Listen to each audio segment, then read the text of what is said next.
অফারটি শুধুমাত্র ভারত এবং বাংলাদেশের দর্শকদের জন্য প্রযোজ্য। কলকাতা যাওয়ার মতো এত বড় একটা সিদ্ধান্ত তুমি এভাবে নিচ্ছ, লটারি করে?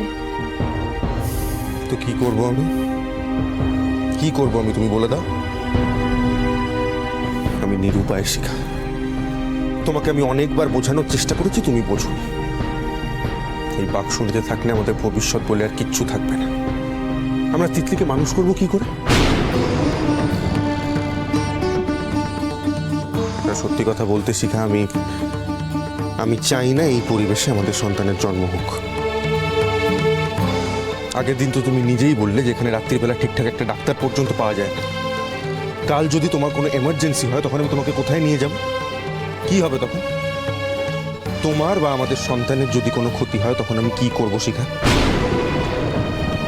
তোমার সব কথাই আমি মানছি কি বাবু, কিন্তু তুমি এটা কেন বুঝতে পারছো না যে আমার আর তিতলির সঙ্গে কলকাতায় যা যা হয়েছে, তারপর আমি এত বড় একটা সিদ্ধান্ত ওইভাবে নিতে পারছি না। আমার ভাবার জন্য একটু সময় দরকার ভিকি বাবু। আর তুমি যে ভবিষ্যতের কথা বলছো না, আমি সেভাবে ভাবতে চাই না ভিকি বাবু। দেখো, এই গ্রামে একা আমি প্রেগনেন্ট নই, আরো অনেক প্রেগনেন্ট মহিলা রয়েছে। সুতরাং আমরা যদি চেষ্টা করে হাসপাতালের উন্নতি করতে পারি তাহলে তাদেরও তো উপকার হয়, আর আমাদেরও সন্তান জন্ম দেওয়ার জন্য অন্য কোথাও যাওয়ার কথা ভাবতে হয় না।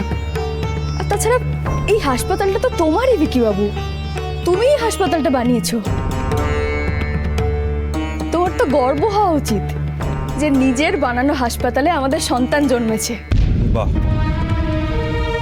কি সুন্দর যুক্তি তোমার। যেখানে প্লেনের দুটো টিকিট কাটলে তুমি একটা জায়গা থেকে আর একটা জায়গা পৌঁছে যেতে পারো, সেটা না করে তুমি একটা আস্ত প্লেন কিনতে চাইছো। এই কথাটার কোনো মানে আছে? কলকাতায় আমাদের বাড়ি আছে, আমাদের পরিবার আছে। তুমি কলকাতায় গেলে একটা চাকরির চেষ্টা করতে পারো, তিতলিকে আমরা একটা ভালো স্কুলে ভর্তি করতে পারি, আমাদের সন্তান বেস্ট নার্সিং হোমে জন্ম নিতে পারে। এই কথাগুলো তোমার মাথায় ঢুকছে না? এগুলো না বুঝে তুমি একের পর এক ভুল করে যাচ্ছ শিখা, ভুল করে যাচ্ছ।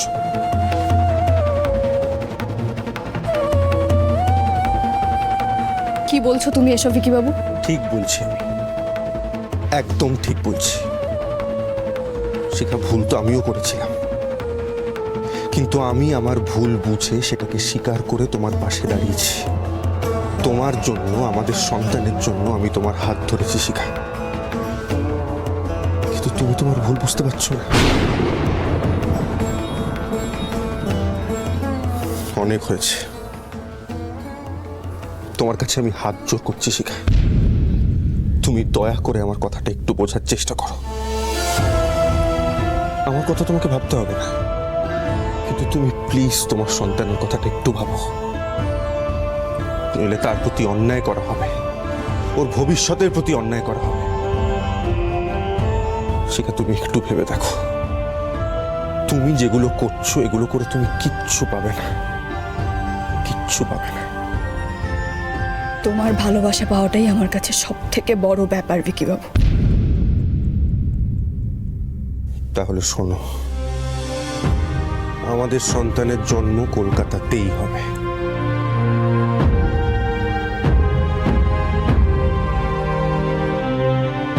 এটাই আমার ইচ্ছে।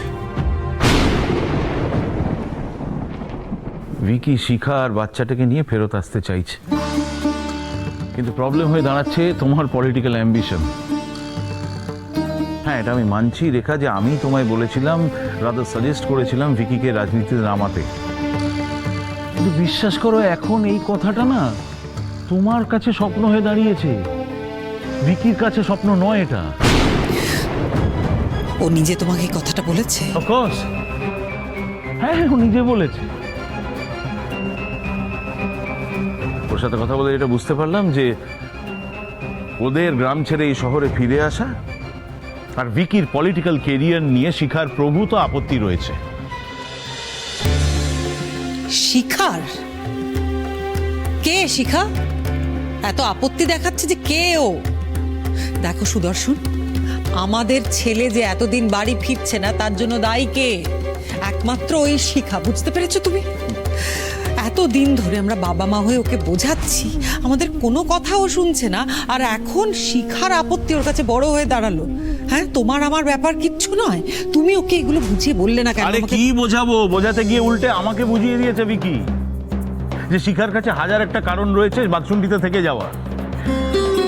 ছেড়ে দাও না রাজনীতি রেখা। দেখো, তুমি যদি রাজনীতি ছেড়ে দাও তাহলে পরিবারের মঙ্গল হবে, আর তার থেকেও বড় কথা রাজনীতির মঙ্গল হবে, কোনো ক্ষতি হবে না, বিশ্বাস করো। বাহ, কি সুন্দর করে তুমি কথাটা আমাকে বলে দিলে। হ্যাঁ, আর আমি যে এত দিন ধরে আমার ছেলের ফিউচার নিয়ে একটা স্বপ্ন দেখছি, প্ল্যান করছি, এত কিছু করছি ওর ভালোর জন্য, এত স্যাক্রিফাইস করে চলেছি আমি। আরে কি স্যাক্রিফাইস করেছো? না না, কি স্যাক্রিফাইস করেছো তুমি রেখা? শিখার জন্য তোমার কি ক্ষতি হয়েছে আমাকে একটু বুঝিয়ে বলবে? হয়নি, উল্টে তোমার জন্য শিখার অনেক বড় ক্ষতি হয়ে গেছে। ও অত বড় চাকরিটা হারিয়ে ফেলেছে, ও শ্বশুর বাড়ির থেকে ও দূরে চলে গেছে। মানে আমি একটা কথা বলছি, শোনো ভালো করে শোনো। মানে আমি যা তোমাদের কথাবার্তা শুনে বুঝতে পারছি, তাতে ঝামেলা কিন্তু একটাই, সে শিখা। ওকে যদি কোনো রকমে সাইড লাইন করে দেওয়া যায় তাহলে রেখার পলিটিক্স তো থাকবে, আর ঘরের ছেলে ঘরে ফিরে আসবে। থামবে? অনিমেষ তো অনেক হয়েছে তোমার পলিটিক্যাল বুদ্ধি দেওয়া, আর তোমার বুদ্ধিগুলো শুনে শুনে আজকে আমাদের পরিবারের এই অবস্থা। একটার পর একটা পলিটিক্যাল বুদ্ধি দিয়ে গেছো, আর বোকার মতন আমরা সেগুলো ফলো করেছি, আজকে এই অবস্থায় এসে দাঁড়িয়েছি। কি বলছো কি তুমি? আমি ঠিকই বলছি। শোনো, তুমি যদি পলিটিক্যাল এন্ট্রান্সটা আমাদের বাড়িতে না নিতে, এই পলিটিক্যাল বুদ্ধিগুলো পরিবারে না দিতে, তাহলে আজকে আমার ছেলেটা ভিকি এখানে থাকতো। সুদর্শন, দেখো, আমি কিন্তু তোমাদের উপকার করতে গিয়েছিলাম, আর তুমি আজকে এইসব কথা আমাকে বলছো। আর তাছাড়া আমি তোমাকে নিজের ভাইয়ের মতো দেখি। সুদর্শন, আমি তোমাকে থাক অনিমেষ দা, আমার কাছে এই মুহূর্তে প্রায়োরিটি হচ্ছে আমার পরিবারের হারিয়ে যাওয়া সুখ শান্তি ফিরিয়ে আনা। এইটুকু আমায় করতে দাও প্লিজ।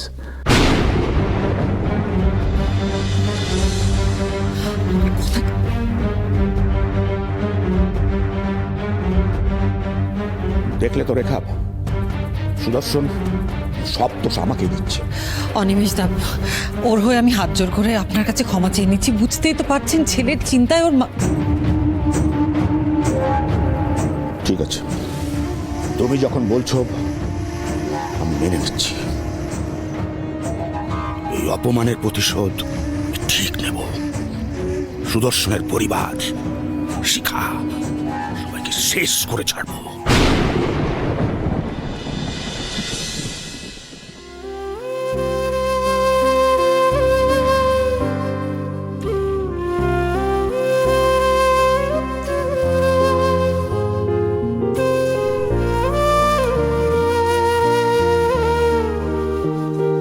শিখা,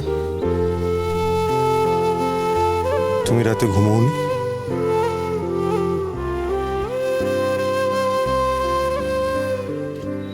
এখন যেখানে WBCS পরীক্ষার কোচিং সেন্টারটা আছে, তার সামনে আগে একটা মাঠ ছিল। আমি আর আমার স্কুলের বন্ধুরা স্কুল শেষ করে প্রত্যেক দিন সেই মাঠে খেলতে যেতাম, খুব মজা করতাম। একদিন এই মাঠে খেলতে খেলতে মাঠের পাশের একটা গর্তে আমি পড়ে গেছিলাম। গর্তের মুখটা ছোট ছিল বলে কেউ আমাকে তুলতে পারছিল না। সন্ধে হয়ে গেছিল, অন্ধকার, খুব ভয় পেয়ে গেছিলাম আমি। তখন তো আমাদের গ্রামে আলোও আসেনি।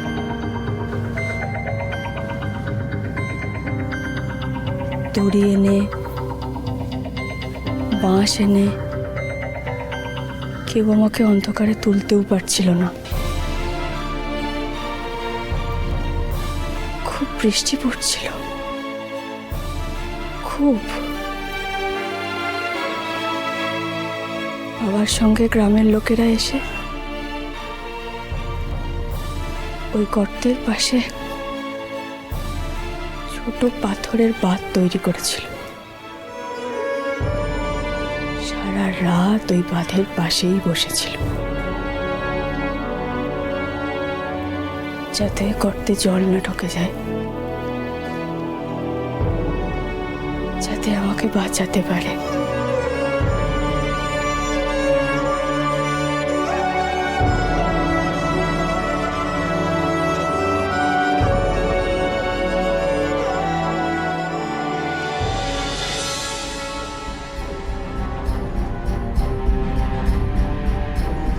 আজ গায়ের লোকেরা গর্তে পড়ে আছে বিকিবাবু।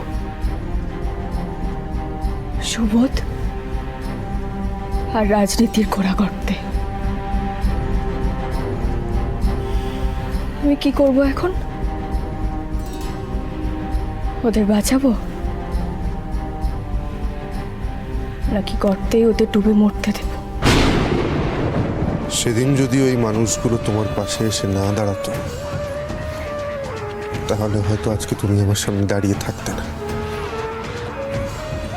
কিন্তু শিখা, ঘটনাটা তো অনেক পুরনো, তোমার ছোটবেলা, তাই না? মাঝে অনেকটা সময় কেটে গেছে শিখা, সময় পাল্টেছে, মানুষ পাল্টেছে। তোমার গ্রামে এখন লাইটও চলে এসেছে, তাই এখন বড় জোর তুমি কাউকে আঙুল দিয়ে দেখাতে পারো কিভাবে গর্ত থেকে উঠতে হবে, কিন্তু নিজে তুমি যদি তাকে তুলে ধরতে চাও, তাহলে তুমি নিজেই ডুবে যাবে। এখন বাঁচতে গেলে নিজেরটা নিজেকেই বুঝতে হয় শিখা। কি বলছো তুমি বিকিবাবু? সময় পাল্টাতে পারে, কিন্তু ওই মানুষগুলো তো একই আছে বিকিবাবু। আমার প্রতি তাদের ভালোবাসা এক আছে, এখনো আমার সুখে দুঃখে তারা প্রত্যেকে আমার পাশে থাকে। আর আমি তাদের ঠেলে সরিয়ে দেব? সেই তো, তোমার কাছে তোমার গ্রামের মানুষরা খুব আপন, খুব কাছের, জানি। কিন্তু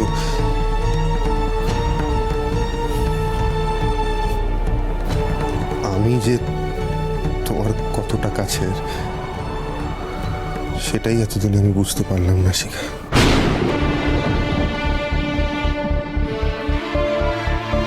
তুমি এই কথা বলছো? কি বাবু, তুমি এই কথা বলছো? তুমি তো জানো বিকি বাবু, এই পৃথিবীতে সব থেকে বেশি আমি তোমাকে ভালোবাসি।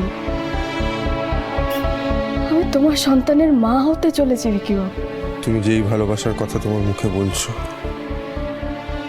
আমি সেই ভালোবাসার অধিকার থেকেই বলছি শিখা। শিখা, তুমি আমাকে একটু বিশ্বাস করো, তুমি আমার সাথে কলকাতা চলো। তুমি শিখা,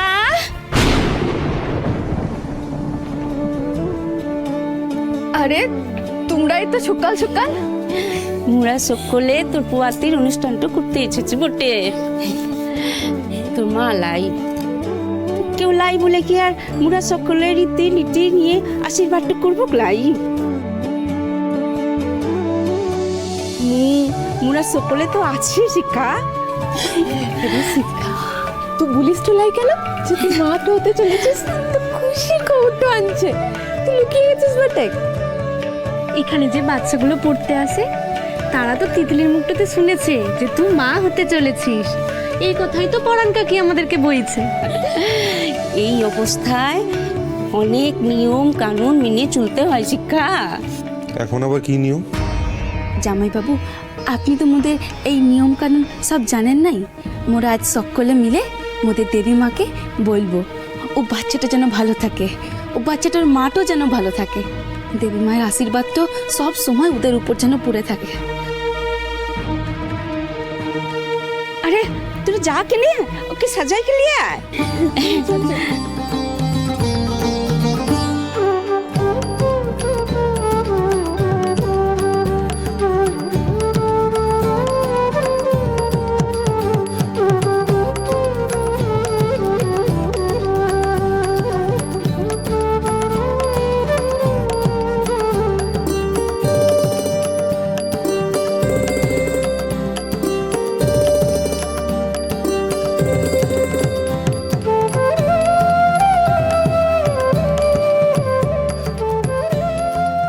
ভিকি আঙ্কেল এসব কি হচ্ছে? তোমার শিখা মায়ের জিজ্ঞেস করো কি হচ্ছে। এইসব কিছু নিয়মের মধ্যে আছে। ভূত প্রেত মানুষজনের নজর যাতে না লাগে, তাই যাতে মা বাচ্চাও ভালো থাকে, বুঝলে বিটিয়া? ভূত মানে তো ঘোস্ট, প্রেত মানে কি, আর নজর মানে কি? দেখেছো তো কাকি, শিখার মেয়ে শহরটাতে বড় হয়েছে তো তাই ও কিছুই জানে না। ও জানবে কি করে? ওখানে তো এসব কেউ বিশ্বাস করে নাই, তাই না? দেখুন ও তো ছোট, ওর মনে প্লিজ এসব কুসংস্কার ঢোকাবেন না। আপনারা যা করছেন করুন। জামাই তুমি জানো নাই, ভূত প্রেত সবই আছে, লোকজনের নজরটাও আছে। তুমি না মানলে কি হবে, আমরা সকলেই সব মানি। তাই তো দেবী মার কাছে আমরা মা আর বাচ্চার আশীর্বাদ তো চাইছি। চিকা কেনে বস বস বস বস বস।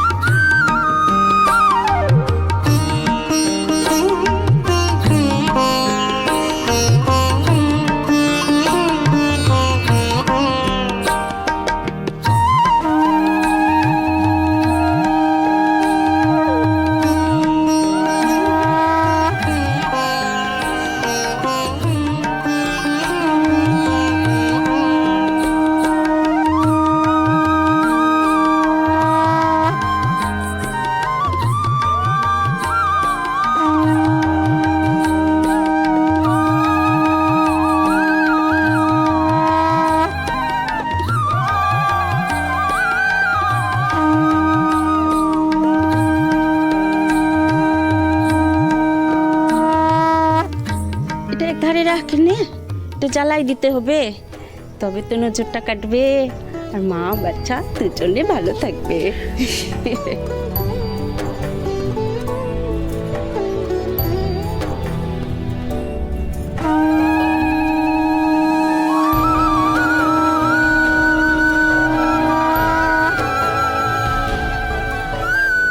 শিখা, এবার তো মুখে কিছু দিতে হবে।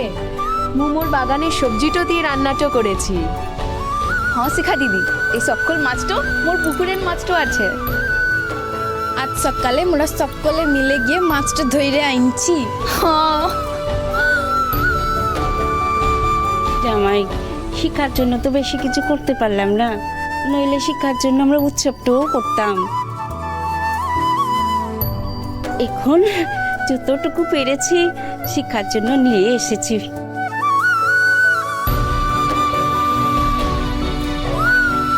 মুড়া নয় একদিন কম খাবো, কিন্তু শিখাকে তো ভালো করে খেতে হবে। হ, এখন তোকে ভালোভাবে খাওয়া দাওয়াটা করতে হবে, নিজের খেয়ালটা রাখতে হবে, আর সবসময় হাসি খুশি তো থাকতে হবে।